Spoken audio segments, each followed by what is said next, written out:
بسم الله الرحمن الرحيم الحمد لله رب العالمين والصلاة والسلام على نبينا محمد وعلى آله وصحبه ومن والاه.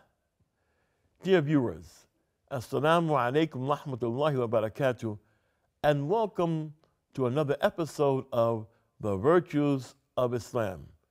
Previously, we've been discussing children becoming young adults, being raised by the religion of Islam. And we've come to the point where we discuss the values that young adults, the youth, should carry into their lives and should use as a means to be members of their household and as a means to be members of society. We talk about the qualities of the values, what they are, and where they come from. Islamic values, the morals, the etiquette, the manners, they come from revelation. They come from what Allah subhanahu wa ta'ala has revealed in the Quran, and they come from the sunnah of the Messenger sallallahu alaihi wasallam. Because these values are from sacred texts, they are sacred, they're pure, and they contain honor, which are the most complete characteristics for the development of the human soul, the development of the human mind, and the human character.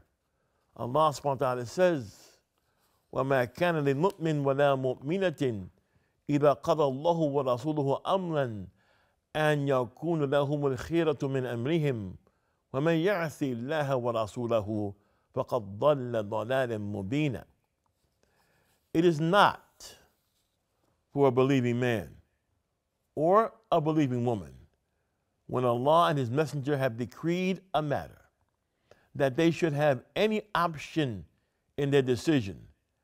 And whoever disobeys Allah and His Messenger, he has indeed strayed into plain error, clear error. The error of the straying person who attempts to make Allah's commands optional not only deals with the effects in the hereafter, but also this includes straying from the correct way of gaining benefit in this world. Another description of these values coming from Revelation is that they are shamaliyah. They are comprehensive. They cover all aspects of life. These values include every aspect of human life. These values and character traits accompany people when they're at home or on their jobs, and they're meant to control, structure the behavior relationships between a person and his family, and a person and other people besides his family, including all administrative bodies and including his government. These values of morality also control his behavior in the presence of disagreements and opposing opinions that erupt into society. So even if there are some opinions in which people don't agree and they're in the society, the youth that understand the Islamic values, they behave properly. They don't get themselves involved in things that are beyond their responsibilities. Therefore, Islamic values are complete in directing the youth in every way that allows them to be productive members of the society and avoid being an obstruction to progress within the society in which they live. Therefore, these values are described as being comprehensive, covering all fields of human activity. It is a complete and expansive cultivation that gives the young servant full responsibility and balance in front of Allah. Responsible youth and not irresponsible ones. Islam produces responsible societies and responsible youth to live in those societies. Allah says, قُلْ إِنَّ صَلَاتِي وَنُسُكِي وَمَحْيَايَ ومماتي لله رب العالمين لا شريك له وبذلك أمرت وأنا أول المسلمين. Say, O Muhammad, verily my salah and my sacrifice, and here it means the slaughter of the dhabiha, and all aspects of my living, and all aspects connected to my dying, are for Allah, Lord of the world. He has no partner. And this I have been commanded, and I am the first of the Muslims. Whoever considers the books that have been written by the Imams of Islam, such as the books of Hadith, the books of understanding of how to apply Islam, known as fiqh, the books of Islamic etiquette, this person who considers these books will realize that the life of a Muslim, from the time he awakes from sleep until the time he goes back to sleep again, is constantly revolving around the rulings that Allah subhanahu wa ta'ala has set for his worshipers in the heavens and the earth. The rulings over his actions are either obligatory, they're forbidden, they're disliked, highly recommended, or they are allowed. Every single aspect of a Muslim's life. There isn't a situation except that the scholars of Islam have given direct evidence for its ruling, or they have explained how the text should be understood. From the descriptions of Islamic values is that they are balanced. So Islamic values, they come from revelation, that are Baniya in nature. And the fact that they come from revelation, there are qualities that they have that are not shaky. They're not dodgy. They're not here today and gone tomorrow. But they are solid values for the human being to be able to live by and raise his family by and produce young adults, youth, who will live by them. From a description of these values is that these values are balanced. They have wasatiyah as a quality. Allah says, وَكَذَلِكَ جَعَلْنَاكُمْ أُمَّةً وَاسِطَةً. Thus we have made you a just and balanced nation. The Ummah of Islam is the middle course between extremism in beliefs and completely abandoning beliefs altogether. The Ummah, the community of Islam, of the Muslims who practice Islam correctly, is the middle path in its application of rulings between extremism and abandonment of all religious rules. The Ummah of Islam, the community of Islam, is balanced in its code of human behavior between extremism and complete abandonment.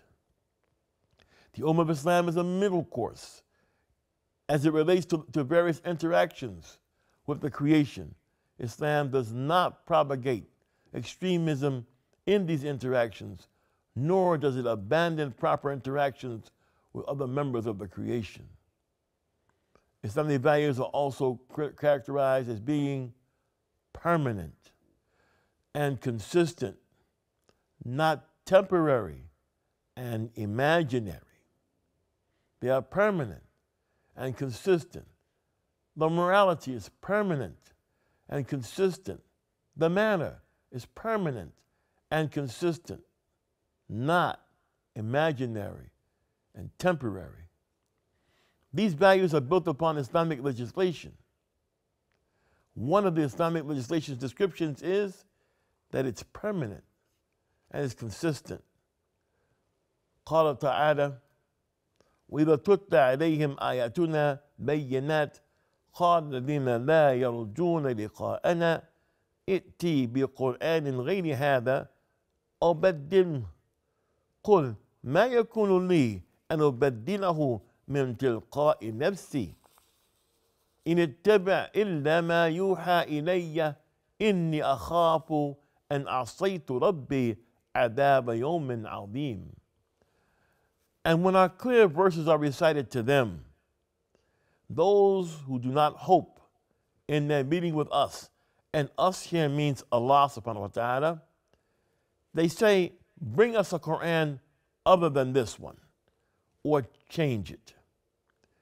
Say to them, meaning the Messenger of Allah was said, commanded to say to them, it is not for me to change it on my own accord. I don't change the Quran on my own. I only follow that which is revealed to me. Verily, I fear, if I were to disobey my Lord, the torment of a great day would happen to me. Therefore, the main source of character and values calls to the consistency and the permanence of these values. The Quran is consistent. The authentic Sunnah is consistent. And they call to values being consistent and permanent. Furthermore, these values contain the proper guidance to correct individuals and societies. Another characteristic specific to Islamic values is the fact that these values are compatible with the fitrah. They're compatible with human nature. The fitrah that Allah has placed into human beings. Allah subhanahu wa ta'ala says, فَقْهِمْ وَجْهَكَ لِلدِّينِ حَنِيفًا فِطْرَةَ اللَّهِ الَّتِي فَطَرَ النَّاسَ عَلَيْهَا لَا تَبْدِيلَ لِخَلْقِ اللَّهِ ذَلِكَ الدِّينُ الْقَيِّمُ وَلَكِنَّ أَكْثَرَ النَّاسِ لَا يَعْلَمُونَ. Translated to say, so set you, Muhammed sallallahu alaihi wasallam, your face toward the religion of pure Tawheed, Hanifan, meaning worshiping none but Allah. Allah's fitrah, meaning His Tawheed, with which He has created human beings. No change let there be in the khalqillah. And here the khalqillah means the religion of Tawheed. That is the straight religion, but most human beings don't know that. The one who legislates these values and morality also regulates the human soul. The human cannot function properly unless it returns to the source that regulated it and gave it a suitable nature. The source of our nature is the source of our stability. The source of our nature is the source of our happiness. The source of our nature is the source of our beauty, our compatibility. This is the fitrah, the nature that Allah is pleased with.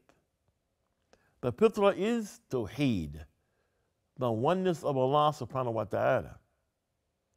Every deed and degree of morality in the human soul gains strength from Allah's Tawheed. Islamic values being consistent with human nature means that they are real and they are not imaginary. These values do not command responsibilities that are humanly impossible. Rather, these values agree with the needs of people without contributing to a flow of unreasonable passions. No one, rather the Book of Allah does not invite someone to be unreasonable so that they can return to being reasonable. It doesn't invite them to be unfair as a process of becoming fair. It doesn't invite them to be oppressive so they can become unoppressive. Rather, the servant only gets what he needs. Therefore, he is cultivated, meaning raised, taught, educated in the best possible way to benefit him in present life as well as his future life. This concept is emphasized by the Lord of the worlds, Allah subhanahu wa ta'ala, when He says, لا يكلف الله نفسا إلا وسعها. Allah does not burden a person beyond his capacity. Ibn Jarir al-Tabari, may Allah have mercy on him, said in his tafsir of this verse, Bismillah ar-Rahman ar-Rahim, لا يكلف الله نفسا فيتعبدها إلا بما يسعها فلا يضيق عليها ولا يجهدها. Allah burdens no person means he does not demand someone to be devoted to him in worship with something that's beyond their ability to do. Nor does he oppress or overwork them beyond their capacity. Allah also says, and Allah has not laid upon you in religion any burden. This verse is appropriate to the topic because values are part of Islamic law, known as deen, and therefore they are part of that deen, and therefore they are part of deen, and the value should be called deen. A side issue, or an issue dealing directly with the topic, but a point of difference in the way human development is viewed. There's a stage known around the world as adolescence, or the stage of being a teenager. Simply put, adolescence is supposed to be a developmental transition between childhood and adulthood. It is a period from puberty until full adult status has been attained. Among the things that has been said about adolescence is it resembles a time when the human being was in a wild, transitional state. More about this topic, inshallah, in our next episode. I'm Talib Abdullah for the Sharjah Media Corporation. Assalamu alaikum wa rahmatullahi wa barakatuh.